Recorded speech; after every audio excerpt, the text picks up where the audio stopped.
എല്ലാവർക്കും welcome back to Chinnoos ചെറിപിക്സ്. ഇന്ന് നല്ല പെർഫെക്റ്റ് ആയിട്ടുള്ളൊരു കടലക്കറിയുടെ റെസിപ്പിയാണ്. നല്ല കുറുകിയ ചാറൊക്കെയാണ്, എങ്കിലും നമ്മളിത് തേങ്ങയൊന്നും ചേർക്കുന്നില്ല, തേങ്ങ അരയ്ക്കുന്നില്ല, ഉള്ളി പോലും വഴറ്റുന്നില്ല. അതുപോലെ തന്നെ കടല വേവിച്ചതിന് ശേഷം അരച്ചൊക്കെ ചേർക്കാറുണ്ട് ചാറ് കുറുക്കാൻ വേണ്ടിയിട്ട്. അങ്ങനെ ഒന്നും ചെയ്യാതെ തന്നെ നല്ല തനി നാടൻ ടേസ്റ്റിലുള്ള ഒരു പുട്ടിൻ്റെയൊക്കെ കൂടെ അടിപൊളി കോമ്പിനേഷൻ ആയിട്ടുള്ളൊരു കടലക്കറിയാണ്. പുട്ടിന് മാത്രമല്ല ചോറിനും ഒക്കെ അടിപൊളിയാണ്. അപ്പോൾ നിങ്ങൾ ആരെങ്കിലും ഇങ്ങനെ കടലക്കറി ട്രൈ ചെയ്യാറുണ്ടെങ്കിൽ കമൻറ്റ് ചെയ്ത് അറിയിക്കുക. അപ്പോൾ നമുക്കിതെങ്ങനെ ഉണ്ടാക്കുന്നതെന്നുള്ളത് കാണാം. അപ്പോൾ അതിനായിട്ട് നമുക്ക് ഇത്രയും കാര്യങ്ങളൊക്കെ ഒന്ന് റെഡിയാക്കി വെക്കണം. ഒരു മീഡിയം സൈസിലുള്ള സവോള വേണം. തീരെ ചെറുതായതുകൊണ്ട് ഞാൻ 2 എണ്ണം എടുത്തിട്ടുണ്ട്. മീഡിയം സ്പൈസി ആയിട്ടുള്ള 2 പച്ചമുളകും 7-8 വെളുത്തുള്ളിയും ഒരു ചെറിയ കഷ്ണം ഇഞ്ചിയും വേണം. ഇഞ്ചിയും വെളുത്തുള്ളിയും നമ്മൾ ആദ്യം ഒന്ന് ചതച്ചെടുക്കുക. അപ്പോൾ നമ്മൾ ഇഞ്ചിയും വെളുത്തുള്ളിയും ചതച്ചെടുത്തിട്ടുണ്ട്. ഇത് ഇത്രയും കൂടാതെ നമുക്ക് ഒരു തക്കാളിയും കൂടി വേണം. 3/4 കപ്പ് കടലയ്ക്കുള്ള റെസിപ്പിയാണ് നമ്മൾ ഇന്ന് പറയുന്നത്. രാത്രിയിൽ ഇത് കഴുകി വെള്ളത്തിൽ ഓവർനൈറ്റ് സോക്ക് ചെയ്യാനായിട്ട് ഇട്ട് വെക്കണം. അങ്ങനെ കുതിർത്തെടുത്ത കടലയാണ് ഇത്. കുക്കറിലാണ് നമ്മൾ ഈ കറി തയ്യാറാക്കുന്നത്. അപ്പോൾ ആദ്യം നമ്മൾ ഈ കടല കുക്കറിലേക്ക് ഇട്ട് കൊടുക്കുക. ഇനി ഇതിലേക്ക് നമുക്ക് അരിഞ്ഞു വെച്ചിരിക്കുന്ന സവോള ചേർത്ത് കൊടുക്കാം. ചെറുതായിട്ട് അരിഞ്ഞു വെച്ചിരിക്കുന്ന സവോളയാണ്. ഇതിലേക്ക് പച്ചമുളക് ചേർത്ത് കൊടുക്കാം. ആവശ്യത്തിന് ഉപ്പും ചേർത്ത് കൈ വെച്ച് നല്ലപോലെ ഒന്ന് ഞെവടിയെടുക്കുക. നമ്മൾ നല്ലപോലെ ഞെവടിയെടുത്തിട്ടുണ്ട്. ഇനി ഇതിലേക്ക് നമുക്ക് നേരത്തെ വെള്ളം ചേർത്ത് കൊടുക്കാം. കടലയൊന്ന് മുങ്ങിക്കിടക്കുന്ന പാകത്തിനാണ് നമ്മൾ വെള്ളം ചേർത്ത് കൊടുക്കേണ്ടത്. അപ്പോൾ നമുക്കിനി ഇത് സ്റ്റവിലോട്ട് മാറ്റാം. ഫ്ലെയിം ഓൺ ചെയ്തതിന് ശേഷം മീഡിയം ഫ്ലെയിമിൽ 6 വിസിലിന് ഇതൊന്ന് കുക്ക് ചെയ്തെടുക്കാം. ഇത് കുക്കാവുന്ന സമയം കൊണ്ട് നമുക്ക് കുറച്ച് കാര്യങ്ങളൊക്കെ ഒന്ന് ചെയ്തെടുക്കാം. അപ്പോൾ അതിനായിട്ട് നമുക്ക് ചെറിയൊരു പാൻ എടുക്കാം. ഇതിലേക്ക് വെളിച്ചെണ്ണ ഒഴിച്ചു കൊടുക്കാം. ഒരു 2.5 ടേബിൾ സ്പൂൺ അല്ലെങ്കിൽ 3 ടേബിൾ സ്പൂൺ എണ്ണ ചേർത്ത് കൊടുക്കാം. എണ്ണ ചൂടാകുമ്പോൾ ഇതിലേക്ക് കടുക് ചേർത്ത് കൊടുക്കാം. വറ്റൽമുളക് ചേർത്ത് കൊടുക്കാം. ഇനി ഇതിലേക്ക് നമുക്ക് ആദ്യം ചതച്ച് വെച്ചിരിക്കുന്ന ഇഞ്ചിയും വെളുത്തുള്ളിയും ചേർത്ത് കൊടുക്കാം. ചെറിയ തീയിൽ പച്ചമണം മാറുന്നത് വരെ ഒന്ന് വഴറ്റിയെടുക്കുക.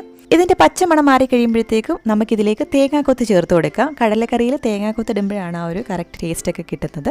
ഞാൻ എപ്പോഴും പറയാറുണ്ട്, കഴിഞ്ഞു പോകുന്ന തേങ്ങ നമ്മളെടുത്ത് ഫ്രിഡ്ജിൽ സൂക്ഷിച്ച് വെക്കുകയാണെന്നുണ്ടെങ്കിൽ ഇങ്ങനെയുള്ള സമയത്തൊക്കെ വളരെ പെട്ടെന്ന് നമുക്ക് യൂസ് ആവും. തേങ്ങാക്കൊത്തും കറിവേപ്പിലയും ചേർത്ത് ഒന്ന് മൂപ്പിച്ചെടുത്തതിന് ശേഷം നമുക്കിതിലേക്ക് പൊടികൾ ചേർത്ത് കൊടുക്കണം. പൊടികൾ ചേർക്കുന്നതിന് മുന്നേ ആയിട്ട് നമ്മൾ ഫ്ലെയിം ഏറ്റവും കുറച്ച് വെക്കുക, അല്ലെങ്കിൽ ചൂടിൽ പൊടികൾ കരിഞ്ഞു പോകാനുള്ള സാധ്യതയുണ്ട്. ഫ്ലെയിം ഏറ്റവും കുറച്ച് വെച്ചതിന് ശേഷം നമുക്കിതിലേക്ക് 2.5 ടീസ്പൂൺ മല്ലിപ്പൊടിയും 3 ടീസ്പൂൺ മുളക് പൊടിയും 1/2 ടീസ്പൂൺ കുരുമുളക് പൊടിയും 1/4 ടീസ്പൂൺ മഞ്ഞൾപ്പൊടിയും 1/4 ടീസ്പൂൺ തന്നെ പെരിഞ്ജീരകത്തിൻ്റെ പൊടി ഫെനൽ സീഡ്സിൻ്റെ പൗഡറും ചേർത്ത് കൊടുക്കാം.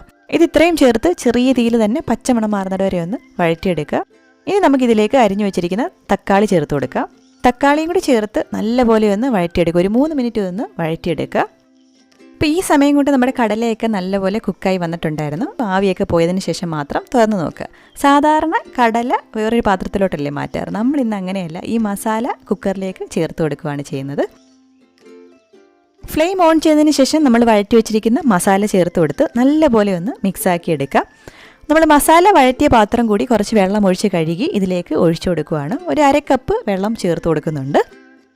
അപ്പോൾ ഈ ഒരു പരുവത്തിനാണ് നമ്മൾ വെള്ളം ചേർത്ത് കൊടുക്കുന്നത്. നല്ലപോലെ മിക്സ് ആക്കിയിട്ട് വീണ്ടും ഇത് അടച്ചു വെച്ചൊരു 2-3 വിസിലിലും കൂടെ ഒന്ന് കുക്ക് ചെയ്തെടുക്കാം. അപ്പോൾ ഞാനൊരു 3 വിസിലിനാണ് ഇന്ന് കുക്ക് ചെയ്തെടുത്തിരിക്കുന്നത്. ആവി പോയതിന് ശേഷം തുറന്ന് കൊടുക്കുക. ഫ്ലെയിം ഓൺ ചെയ്ത് ഒന്ന് തിളയ്ക്കാൻ തുടങ്ങുമ്പോഴത്തേക്കും നമുക്കിതിലേക്ക് 1 ടീസ്പൂൺ ഗരം മസാല ചേർത്ത് കൊടുക്കണം. സാധാരണ എല്ലാവരും കുക്കറിൽ നിന്ന് വേറൊരു പാത്രത്തിലേക്ക് മാറ്റുകയല്ലേ ചെയ്യാറ്. അതുപോലെ തന്നെ കുറുകി കിട്ടാൻ വേണ്ടിയിട്ട് കടലയെടുത്ത് അരച്ചൊക്കെ ചേർക്കാറുണ്ട്. പക്ഷെ ഇങ്ങനെയൊന്നും ചെയ്യാതെ ഇതുപോലെ മസാല ചേർത്തതിന് ശേഷം വിസിലൊന്ന് വെച്ച് നോക്കും. നമ്മുടെ കടലയിലേക്ക് മസാലയൊക്കെ ചേർന്ന് നല്ലൊരു ടേസ്റ്റ് ആകും. അതുപോലെ തന്നെ കടലയിൽ നിന്ന് കുറച്ചൊക്കെ നമ്മുടെ വെള്ളത്തിലോട്ടുമൊക്കെ ഇറങ്ങി നല്ല കുറുകിയ രീതിയിൽ നല്ല അടിപൊളി ഒരു കടലക്കറി നമുക്ക് വളരെ പെട്ടെന്ന് ഉണ്ടാക്കിയെടുക്കാം. തിളച്ച് തുടങ്ങുമ്പോൾ 1 ടീസ്പൂൺ നമ്മൾ ഗരം മസാലയും ചേർത്ത് കൊടുത്തു. കുറച്ച് കറിവേപ്പിലയും കൂടെ ചേർത്ത് കൊടുത്ത് മിക്സ് ചെയ്ത് ഒന്ന് ചെറുതായിട്ട് തിള തുടങ്ങുമ്പോഴത്തേക്കും നമുക്ക് ഫ്ലെയിം ഓഫ് ചെയ്തെടുക്കാം. അപ്പോൾ നമ്മുടെ വളരെ ടേസ്റ്റി ആയിട്ടുള്ള ഈസി ആയിട്ടുള്ള കടലക്കറി ഇവിടെ റെഡി ആയിട്ടുണ്ട്. നിങ്ങൾ ആരെങ്കിലുമൊക്കെ ഇങ്ങനെ ചെയ്യുന്നുണ്ടാവും. ആരെങ്കിലുമൊക്കെ ഇങ്ങനെ ചെയ്യാറുണ്ടെങ്കിൽ കമൻറ്റ് ചെയ്ത് അറിയിക്കുക. ഇതുവരെ ട്രൈ ചെയ്തിട്ടില്ലാത്തവരൊന്ന് ട്രൈ ചെയ്ത് നോക്കുക. നമ്മുടെ വീഡിയോ ഇഷ്ടപ്പെട്ടിട്ടുണ്ടെങ്കിൽ കമൻറ്റ് ചെയ്യാൻ മറക്കരുത്. അതുപോലെ തന്നെ നമ്മുടെ ചാനൽ ആദ്യമായിട്ടാണ് കാണുന്നതെന്നുണ്ടെങ്കിൽ സബ്സ്ക്രൈബ് ചെയ്യാനും മടിക്കരുത്. ആ സൈഡിൽ കാണുന്ന ബെല്ലൈക്കൺ കൂടി ക്ലിക്ക് ചെയ്യുകയാണെന്നുണ്ടെങ്കിൽ പുതിയ വീഡിയോസ് ഇടുമ്പോൾ നോട്ടിഫിക്കേഷൻസ് ആയിട്ട് കിട്ടിക്കോളും. പുതിയ റെസിപ്പി വീഡിയോയുമായിട്ട് നമുക്ക് വീണ്ടും കാണാം. അതുവരേക്കും ബൈ.